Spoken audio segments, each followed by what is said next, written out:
Një hadith e kishe postu, kam qef ta komentojmë hadithin. Pejgamberi sallallahu alajhi wasallam ka thënë, nuk ka gjë më të mirë që një prind mund t'i jap fëmijës se sa një edukat të mirë. Hadithi është shumë i mirë,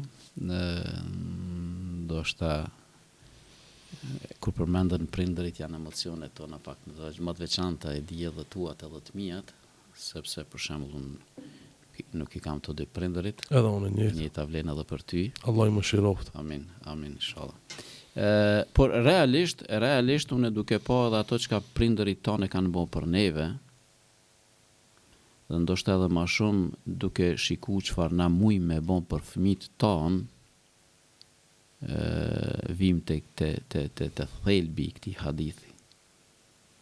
Se cila është më e mira që na muj me dhon fëmijët tonë. E vërtetë është na aty në muj me siguru pasuri, shtëpi, banes, ndoshta edhe arsim sipëror dikun Harvard, në Cambridge, ku me ditë ku me i qu.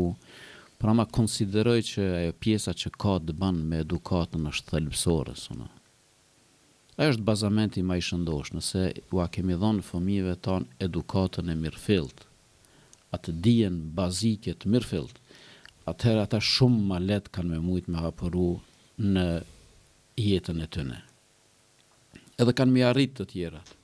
Nëse kanë bazamentin, ata shumë lehtë kanë me mri edhe ngritjen e tyre profesionale. Pse jo, edhe pasunin, nëse kanë caktuar si rrezik prej Zotit, edhe sende tjera. Por nëse nuk e kanë edukatën, nëse ne si prind nuk u mbjellim aty në edukatën, ata kanë me pas tën jetën një handicap të madh.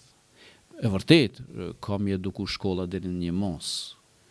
Ndoshta disa njerëz i edukon edhe shoqëria e mirë, kush e ka fatin, se dikush e kanë fatkeqësinë me ran shoqëni të keqe dhe mos mu eduku mirë. Por ama unë konsideroj që prindërit dhe familja janë elementi kryesor për mbjelljen e edukatës të fëmijët. Alhamdulillah.